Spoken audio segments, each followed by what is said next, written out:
Le miracle du désert blanc. Je m'appelle sœur Lucia du Rosaire, et jamais je n'aurais imaginé que les sables brûlants du désert deviendraient les témoins muets du plus grand mystère que mes yeux aient contemplé.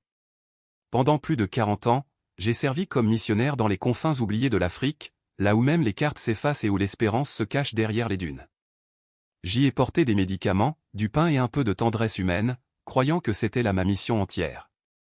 Mais ce que je vais vous raconter n'est pas une simple histoire de pauvreté et de foi. C'est le témoignage vivant d'une intervention céleste, la preuve qu'une promesse divine peut s'accomplir même lorsque la vie semble s'éteindre. Tout commença dans un petit village du nord du Soudan, sur les rives silencieuses du Nil blanc. Le soleil y tombait comme un marteau de feu sur la terre craquelée. Dans ce lieu perdu vivait une vieille femme appelée Amira, que tous nommaient la grand-mère des palmes. Elle passait ses journées à tresser des chapelets de graines et à murmurer des prières qui résonnaient comme des chants venus du fond des âges. Nul ne savait son âge véritable, certains parlaient de 80 ans, d'autres de plus d'un siècle. Son visage, ridé comme une carte ancienne, portait pourtant une sérénité que seule la longue fréquentation de Dieu peut donner. Ses yeux avaient la profondeur des puits anciens, on y voyait briller à la fois la douleur du monde et une lumière d'éternité. Je venais d'arriver à la mission 2 semaines auparavant, envoyé par l'ordre des Sœurs de la Charité. Notre petite chapelle d'adobe s'élevait entre des huttes de terre et quelques palmiers tordus par le vent. La pauvreté régnait, mais la foi y était si pure qu'un seul chant à l'aube suffisait à faire trembler le cœur. Amira, dès le premier jour, devint mon ombre fidèle.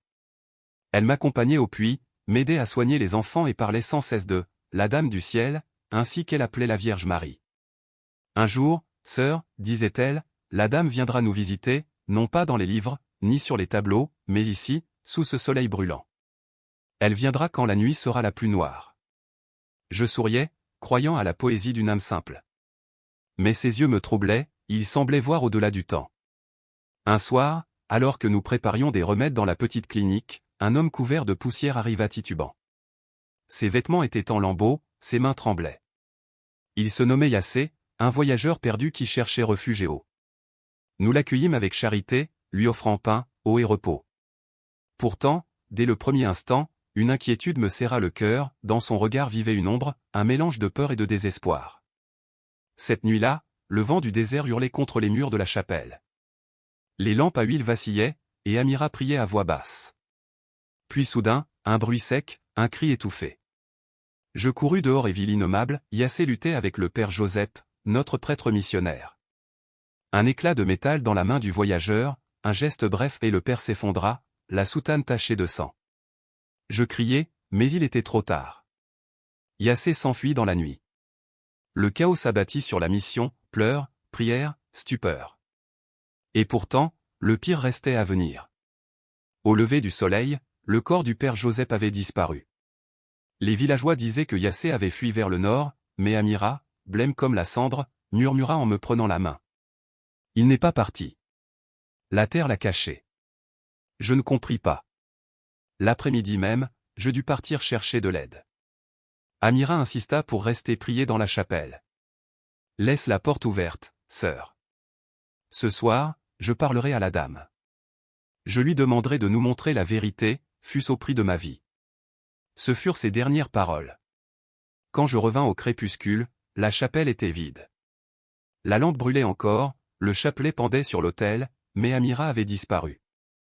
Nous cherchâmes toute la nuit, appelant son nom entre les dunes. Seul le vent répondait. 2 jours plus tard, un berger nous prévint, près du lit asséché du fleuve, il avait trouvé un endroit où la terre semblait fraîchement remuée. Nous creusâmes avec nos mains, et là, sous moins d'1 mètre de sable, reposait Amira. Son corps était intact, ses mains jointes, son visage apaisé. Aucune trace de violence, seulement un parfum de rose qui flottait dans l'air brûlant. À côté d'elle, son chapelet et une petite croix brisée portant une inscription en arabe, la lumière renaîtra. Certains dirent que Yassé était revenu pour effacer son crime. D'autres murmuraient que le démon, impuissant devant sa foi, avait voulu la faire taire. Mais dans mon cœur, je sentais qu'autre chose se jouait, quelque chose de saint. La nuit suivante, alors que nous veillions son corps, le parfum de rose emplit la chapelle. Les flammes des cierges dansaient, et soudain, un manteau de lumière bleue sembla se déployer au-dessus de la dépouille. J'en eus le souffle coupé. Je sus, sans un mot, que ce n'était pas la fin, mais le commencement. Les jours suivants, des phénomènes étranges se produisirent, prières entendues dans l'obscurité, lueurs bleutées s'échappant du sol. Le père Thomas, venu d'une mission voisine, ordonna des funérailles chrétiennes. Mais même lors de l'enterrement, alors que la terre recouvrait le cercueil, un vent doux passa sur le cimetière, apportant ce même parfum de rose. Cette nuit-là, seul dans la chapelle, j'entendis une voix prier sous le sol. J'approchai l'oreille.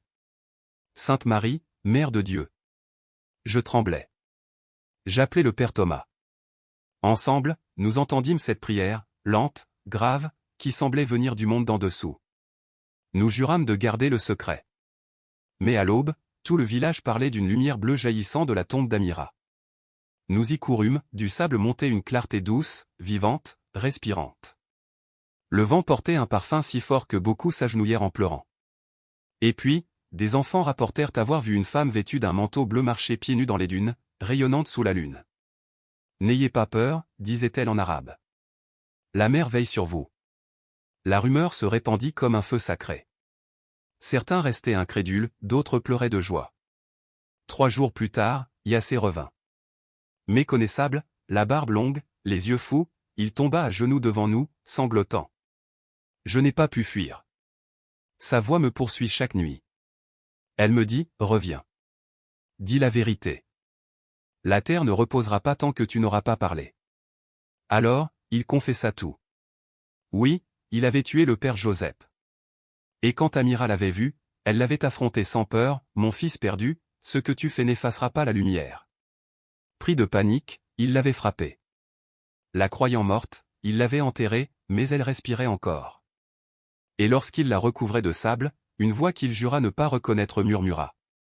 Ce que tu ensevelis dans la faute, Dieu le fera fleurir en grâce. À ces mots, la lampe à huile s'éteignit d'elle-même, et le parfum de rose remplit à nouveau la salle. J'eus la certitude que le ciel commençait son œuvre. Cette nuit-là, nous restâmes à prier dans la chapelle avec les villageois. L'air vibrait, dense, électrique, comme si quelque chose respirait avec nous. Vers minuit, Yassé éclata en sanglots, se frappant la poitrine. « Pardonne-moi, Seigneur. Si je pouvais lui rendre la vie, je donnerais mon sang. » Le père Thomas posa une main sur son épaule. « La miséricorde de Dieu n'a pas de limite, mon fils. Mais parfois, avant de pardonner, le ciel demande un signe. » Alors, un murmure monta du sol, des milliers de voix chantaient l'Ave Maria. Les cierges s'agitèrent sans vent.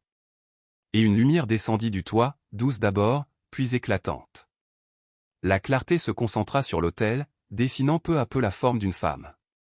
Une silhouette drapée d'un manteau bleu céleste, les bras ouverts, les pieds nus sur un cercle de feu paisible. Son visage irradiait une paix surnaturelle. C'était elle. La Dame du ciel. La Vierge Marie. Aucun mot ne fut prononcé, mais sa voix vibra dans nos cœurs. La vie ne s'éteint pas là où la foi commence. La terre ne retient pas ceux que mon Fils a choisis pour manifester sa gloire. Sa lumière s'étendit, emplissant la chapelle. Et soudain, la terre dehors se mit à trembler. Une colonne bleue jaillit de la tombe d'Amira, s'élevant jusqu'à se fondre avec la lumière de la Vierge. Le père Thomas cria. Dieu la ressuscite. Nous courûmes au cimetière. Le sol bougeait comme une mer dorée. Puis une main, puis un bras, puis tout le corps d'Amira sortit du sable, enveloppé d'un éclat d'or. Elle ouvrit les yeux. Et tout le désert se tut. Elle marchait lentement, tenant son chapelet intact dont chaque grain brillait comme une étoile. Elle s'approcha de Yassé, toujours prosterné, et lui posa la main sur la tête. « Mon fils, la mort que tu m'as donnée fut le chemin choisi par Dieu pour manifester sa miséricorde. Ne te condamne pas, lève-toi, et laisse la lumière te transformer. » Yassé éclata en larmes, mais cette fois, ce n'était plus de honte, c'était de délivrance. La lumière d'Amira l'enveloppa comme un feu doux. Nous sentîmes cette chaleur passer à travers nous, emplissant nos âmes d'une paix que nul mot ne saurait dire. Alors la Vierge, toujours visible dans le ciel, leva la main. Là où la haine a semé la mort, mon fils sème la vie. Là où la faute creusa une tombe, le pardon ouvre le ciel. Puis elle s'effaça dans l'aube, laissant derrière elle un parfum de rose et la promesse que ce lieu serait signe pour les générations à venir. Amira revint à la mission, portée par la foule en larmes. Son visage n'était plus celui d'une vieille femme, mais celui d'une âme transfigurée. Et au matin, un miracle encore plus grand se manifesta, sur sa tombe, dans le sable aride, avait poussé une fleur inconnue, blanche comme la lumière, exhalant ce même parfum de rose. Les enfants dansaient autour d'elle, émerveillés. Les anciens disaient: c'est une fleur du ciel. Je sus alors que notre désert n'était plus stérile. Dieu y avait semé la grâce, et le miracle ne faisait que commencer. Le parfum des roses du désert. Le parfum des roses flottait dans l'air, un parfum pur, doux, impossible à trouver dans cette terre aride. Ce matin-là, le père Thomas célébra la messe à l'aube. La petite chapelle ne pouvait contenir la foule, des familles entières arrivaient des villages voisins, marchant des heures, parfois portant les malades sur des brancards de fortune. Les rumeurs s'étaient répandues, une vieille femme revenue d'entre les morts, une apparition de la Vierge dans le désert. La peur et l'espérance se mêlaient comme deux courants contraires dans un même fleuve. Certains venaient pour voir, d'autres pour croire. Amira, assise près de l'autel, priait en silence. Son visage portait la sérénité de celle que la douleur a traversée pour devenir lumière. Elle parlait peu, mais chaque mot avait la densité de l'éternité. « Ne regardez pas mon visage », disait-elle avec humilité. « Regardez l'amour qui m'a rendu à la vie. » Pendant la communion, un nouveau prodige bouleversa l'assemblée. Une femme aveugle depuis l'enfance s'avança, soutenue par son fils. Amira se leva et l'enlaça avec une tendresse d'aube. Elle traça sur ses yeux le signe de la croix et murmura: « La mère du ciel veut que tu voies sa lumière. » Un cri doux jaillit de la femme, puis elle ouvrit les yeux. Ses pupilles autrefois voilées brillèrent comme un lever de soleil. Elle tomba à genoux, pleurant, tandis que toute la chapelle s'élevait en un Ave Maria sanglotant. Le père Thomas, bouleversé, cacha son visage entre ses mains pour contenir ses larmes. Dès ce jour, les miracles se multiplièrent. Un enfant fiévreux guérit lorsque le chapelet d'Amira toucha son front. Un vieil homme paralysé se remit debout pour balayer la chapelle. Même les animaux malades semblaient retrouver vie en buvant l'eau bénie. Mais, comme toujours, lorsque la lumière se lève trop fort, l'ombre commence à bouger. Les autorités locales, militaires et religieuses, entendirent parler du phénomène. Elles envoyèrent des émissaires, déclarant qu'il ne s'agissait que de superstition et que le peuple était trompé. Un vendredi, des véhicules apparurent dans la poussière. Les moteurs rompirent le silence sacré du désert. Des soldats descendirent, leurs visages fermés, leurs yeux durs. Le capitaine s'approcha du père Thomas. « Nous avons reçu des dénonciations, rituels illégaux, résurrection prétendue, idolâtrie. » Le prêtre répondit calmement: « Il n'y a ici ni idole ni fraude, seulement la foi. Regardez vous-même. » Les soldats pénétrèrent dans la chapelle. Amira était là, assise à côté de la statue de la Vierge. Le capitaine la dévisagea. « C'est donc toi, la ressuscitée ?» demanda-t-il, incrédule. Elle sourit doucement. « Je ne suis pas revenu pour moi, mais pour rappeler que la miséricorde de Dieu ne connaît pas de frontières. » À cet instant, un vent léger parcourut le sanctuaire. Les cierges s'allumèrent d'eux-mêmes, un à un. Le parfum des roses emplit l'air. Et sur le mur du fond, derrière l'autel, une silhouette lumineuse apparut, une femme au voile bleu, la tête inclinée dans la prière. Personne n'osa parler. Le capitaine abaissa lentement son arme. Le silence devint si profond qu'on entendait battre les cœurs. Amira prit son chapelet et entonna: « Je vous salue, Marie, pleine de grâce. » Le père Thomas se joignit à elle, puis tous les fidèles. Leur prière enfla, emplissant la chapelle, franchissant les portes, se mêlant au vent du désert. Quand la dernière parole du rosaire s'éteignit, l'apparition disparut. Mais l'air avait changé. Le capitaine, tremblant, porta la main à sa poitrine. « Je ne sais pas ce que j'ai vu, mais je ne peux nier ce que je ressens. » Cette nuit-là, les soldats campèrent près du fleuve. Un homme, autrefois voleur, s'approcha d'eux, c'était celui qui avait vu la Dame du ciel le jour de sa fuite. Il raconta tout, son crime, sa rédemption, le pardon reçu. Lorsqu'il eut fini, le capitaine resta longuement silencieux avant de murmurer: « Si tes paroles sont vraies, alors Dieu nous parle. Fermer nos oreilles serait un péché. » Le lendemain, ils partirent sans arrêter personne. Chacun emporta un peu de la terre où la fleur blanche avait poussé. Les semaines suivantes, la rumeur devint un incendie. Des prêtres, des musulmans, des commerçants, des sceptiques et des pèlerins affluèrent. Tous voulaient voir la fleur, sentir ce parfum impossible. Certains se moquaient et repartaient en larmes. D'autres arrivaient incrédules et s'en allaient en priant. Amira, pourtant, ne cherchait ni gloire ni reconnaissance. Ce n'est pas moi qui guéris ni qui parle, disait-elle paisiblement. C'est la mer qui emprunte ma voix, car le monde n'écoute plus la sienne. Ces mots simples s'enracinèrent dans nos âmes. Mais la lumière attire toujours la tempête. Les puissants craignirent ce feu qui rallumait la foi des pauvres. Une nuit, alors que nous récitions les vêpres, nous entendîmes de nouveau le rugissement des moteurs. Les chiens aboyaient. Des phares perçaient la poussière. Ils reviennent, murmura un frère. Le père Thomas se leva, n'ayons pas peur. Si Dieu le veut, il nous défendra. Une douzaine de soldats envahit la mission. Le capitaine précédent n'était pas là, un autre, plus haut gradé, le remplaçait. Cet endroit est désormais fermé, proclama-t-il. Les prières publiques et la vénération d'apparitions sont interdites. Amira resta immobile, face à l'autel. Le commandant s'approcha, furieux. Toi, la femme qu'on dit revenue de la mort. Qui t'a appris à tromper le peuple? Elle le regarda avec douceur.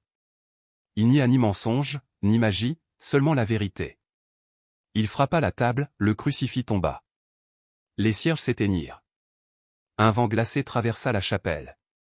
Puis, lentement, l'air se remplit de nouveau du parfum des roses. Et dans l'obscurité, une lumière naquit. Elle était là. La Vierge, vêtue du même manteau bleu, les pieds effleurant le sol. Les soldats reculèrent.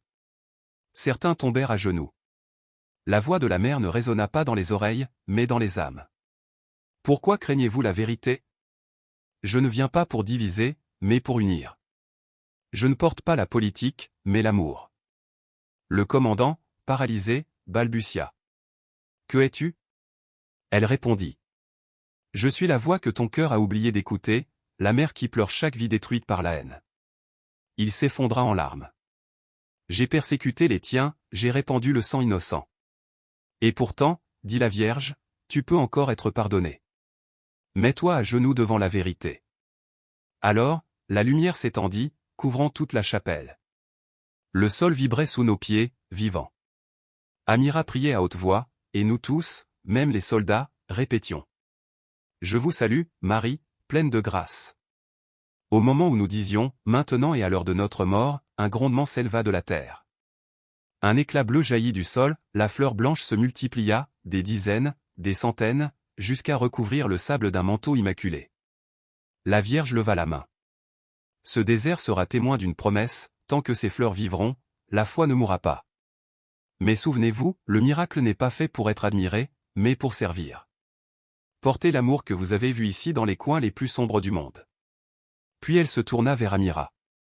Toi, ma fille, tu es la semence de la miséricorde. Ton chagrin a ouvert la terre et de cette pénétra l'espérance. Mais ta mission n'est pas finie, tu dois partir.